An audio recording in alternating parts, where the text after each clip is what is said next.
Hello and welcome to an edition of Meep is waiting in the parking lot for her kid to finish the SAT. So let me go over some of the stuff that I have been reading or finished reading spring this year, 2022. Just a selection of some of the books, mainly audiobooks and ebooks, though maybe a few physical books. Who knows? Um, Let's start with Parker Pyne Investigates. Now, of course, I've read and reread and reread and reread Agatha Christie books since I was a kid, and I'm going to talk about two things.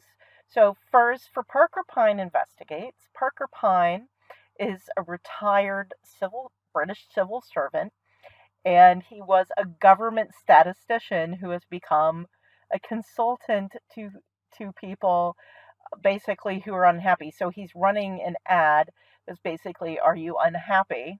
More or less. We will guarantee results, money back guaranteed. And it's a series of short stories. There's not much of a connection other than the Parker Pyne character.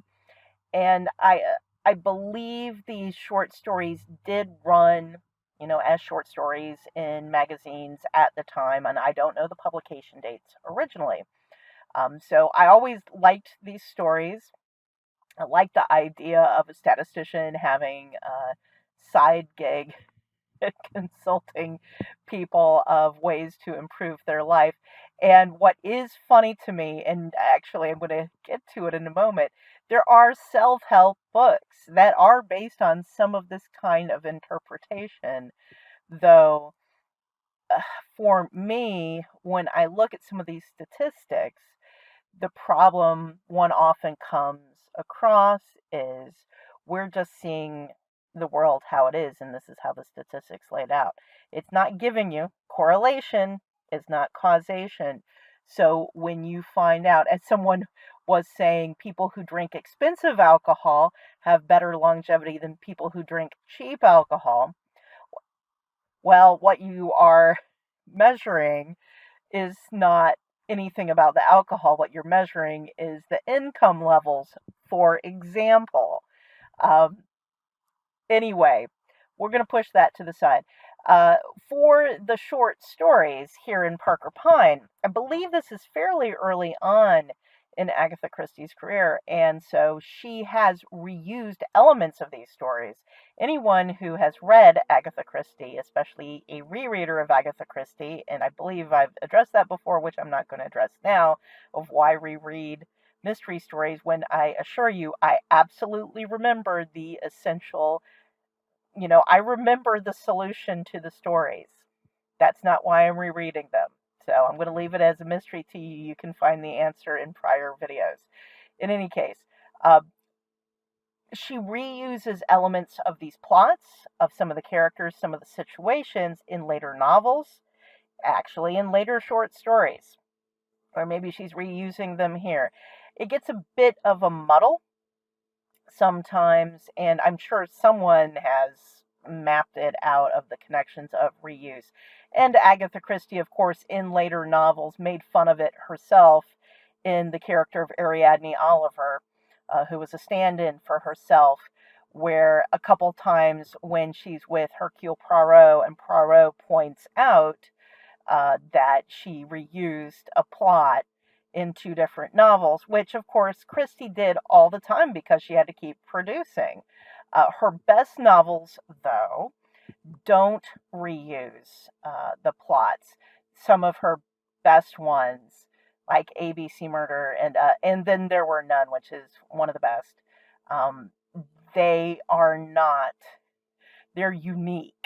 Or The Murder of Roger Ackroyd. She has some unique novels, but she had to feed the beast, and when you have to crank them out, yeah, you reuse plots. Okay, so I was saying something about using statistics to help people improve their lives. So the upside of down, why failing well is the key to success, by Megan McArdle. Now this was published in 2014, or at least This is what it says. And you will see a lot of references, and I understand how long it takes to write and publish books. So you will see there being a lot of references to essentially the Great Recession, so the 2008, 2009, and then the digging out from that. So it seems like the substantive research stops around 2012 or so in this book. Now, this is a kind of strange book in terms of it is a very strange self help book, maybe, because it comes across more like a policy book than a self help book.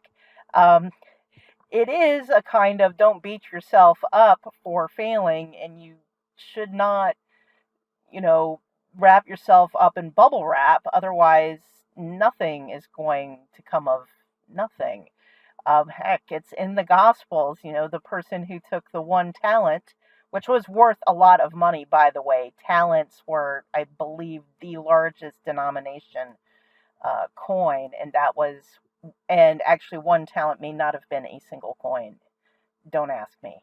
But it was worth a lot of money, and they buried it instead of actually doing something with it, investing it, lending it, whatever. And in the parable of the talents, this servant who is risk averse is chided for not doing anything because they were afraid of losing the money. Well, this was actually a problem we had at TIAA where people would put money, retirement savings, in too cautious an allocation. So that was something because, again, people were worried about the downside risk.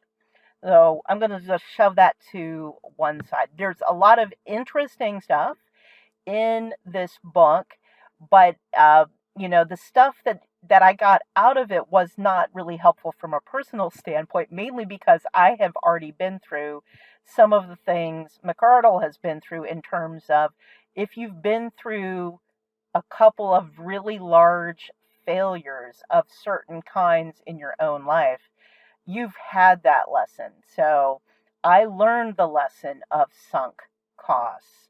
I already know about confirmation bias and actually having to actively seek out disconfirming information. It's a discipline it's a discipline, okay? But these are for different kinds of things. There's a lot of interesting stuff in it. Yes, it's quote old, from 2014, but the research probably, as I said, because of how long it takes to edit books and yada yada, is probably about a decade old, but most of the stuff still pertains. Um, and thinking about how systems work. One of the things that she talks about in here is the bankruptcy system in the US. And given the current discussions over student loan forgiveness, this would relate, which is not dischargeable in personal bankruptcy, by the way. That might be an interesting thing to think about in light of what she writes about how bankruptcy laws, and there's different types of bankruptcies in the US, of course, and how that works. So, something to think about. Very well written and very engaging and keeps moving. So, interesting stuff. The Hand of Oberon is in the Amber series from Roger Zelazny. Um, I would call this kind of I don't know, people might yell at me, a traditional fantasy series, but it's not that traditional because this is up from the era where sci-fi and fantasy were kind of melting into each other, like with Piers Anthony. And Zelazny did this a lot. Larry Niven did a little bit of it as well, and some other authors. Um, when I say this is a traditional fantasy series, I'm talking about as a genre series, it's constructed plot wise that you have mysteries set up and you get one small mystery solved each book. And these are very, to me, short books. And, modern wise, you could put them all in one big book. So Hand of Oberon is kind of in the middle of the series. it's decent, though. If you've never read Roger Zelazny, I'm not sure I would start you on Amber. I liked Doorways in the Sand, which is a lot of fun. And that's the first one from Zelazny I read. And then the second one I really enjoyed was Lord of Light, um, which I'm not going to go into right now. So Lord of Light was more serious. Doorways in the Sand was more comedic, but also had a lot of really interesting ideas in it. So stuff to think about. Lots of great stuff from Zelazny. Very engaging writer. For the Amber series, I think you have to be able to visualize things in your head pretty well, because that's what's most engaging about this story is the whole fantasy environment and the shadow worlds and different aspects of that. So yeah, someone is doing the lawn and stuff here at this high school. Anyway, going to Unexpected Night. This got marketed to me via Amazon as Agatha Christie's favorite mystery novelist. Elizabeth Daly is an American, and I read this. This is set, I believe, in Connecticut or maybe Massachusetts. It's along the coast, and it's kind of tricksy. Part of, and I did buy another one from her, and we'll see how that one turns out as well. I do like the Henry Gamage character, who is kind of the sleuth. He is in, he authenticates documents, and so he can detect forgeries of signatures. That obviously is going to be a plot point, but he is involved in manuscripts and that kind of thing. So I think that probably comes up in various plots as well. And this is an American author, obviously, and comes from my geographic area. So I didn't buy number two. I bought one that was on sale. I just keep buying the ones that are cheap, basically. But it was also set essentially in my area of Westchester County, the next one I bought. So we'll see how that one turns out. Okay, so there's two things I want to talk about iRobot. This is, again, going back to my childhood. So Parker Pyne investigates. I started reading Agatha Christie when I was a kid. Actually, I read almost all of Agatha Christie when I was a kid. And same for Isaac Asimov, because he died like when I was in my 20s. So I pretty much had read everything he had written as well, at least with regards to novels. So iRobot is the collection, it's an organization of a bunch of the short stories that Asimov had written that are kind of the quintessential problem creation around the three laws of robotics. And this is the golden age of sci-fi, as it were, where it's very logic, plot driven, and problem driven. You have those three laws of robotics, and it's here on the page: a robot may not injure a human being or through inaction allow a human being to come to harm. Two, a robot must obey orders given to it by human beings, except where such orders would conflict with the first law. And number three, a robot must protect its own existence as long as such protection does not conflict with the first or second law. And of course, Asimov, and this was kind of the golden age of sci-fi, they don't care about, and this is what makes plots interesting, when things go well. It's when things go poorly, things go badly. And that's what these short stories are about, working out, well, how can this go wrong? How can this create trouble? In some of the cases, in one of the cases, they're on a planet, I think they're on Mercury, and there's an issue between number two and number three, in that the humans have told the robot to go do something, but if it goes and does it, it will harm itself. And so it gets close to the thing, and once it gets within a certain distance, it starts screwing up, and so then it goes away, then it's not screwing up anymore, and then it starts going back again. So it's like, Where are the equilibrium and disequilibrium points of these three laws, almost? And Asimov often liked to do this kind of thing. He did it with the Foundation series. He did it with these three laws of robotics, and he worked it out more, obviously, in the robot novels. And I will note this, it says robot chronological order number 1. There are issues with the robot stories and the robot novels because they were written, publication order is different from chronological order. This was an interesting, A History of Korea by Kyung-Moon Hwang. This was an interesting book in that it is very condensed. I believe it's intended as a textbook, kind of, but it is very accessible to someone outside of an academic situation. What I found interesting about how this book was set up, it is in chronological order like most history books, especially since it is focused on one specific geographic area.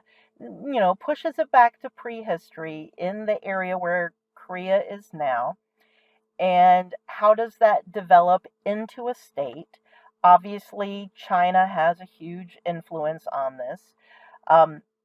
Various states that were in the geographic area. So you have the geographic focus, you have over time, but it's not, a continuous timeline. It is broken up into chunks, but there's gaps.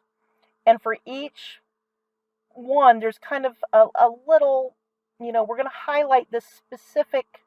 Here's a very specific scene, a very specific, event, high point, whatever you want to call it, that we're going to focus on. So, and then you get the details around that, but also kind of a broad brush of what was going on.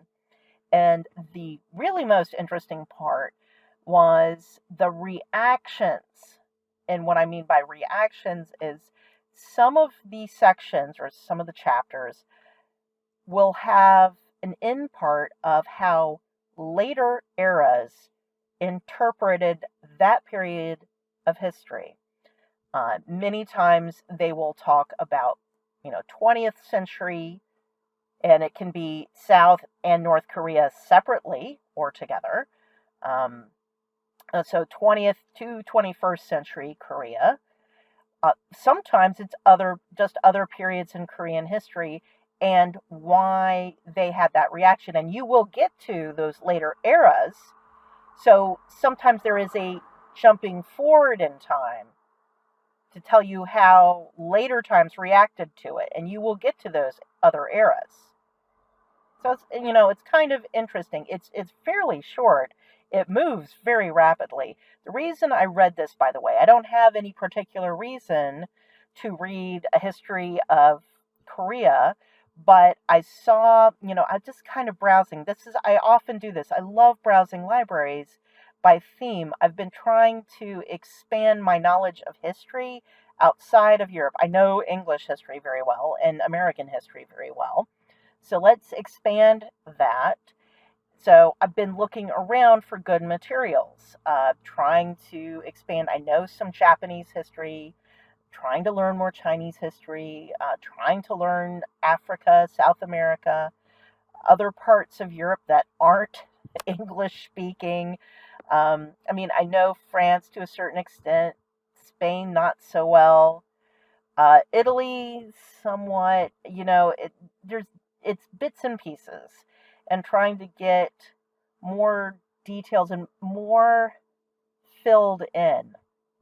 Anyway, so this is me filling in a little more with Korea.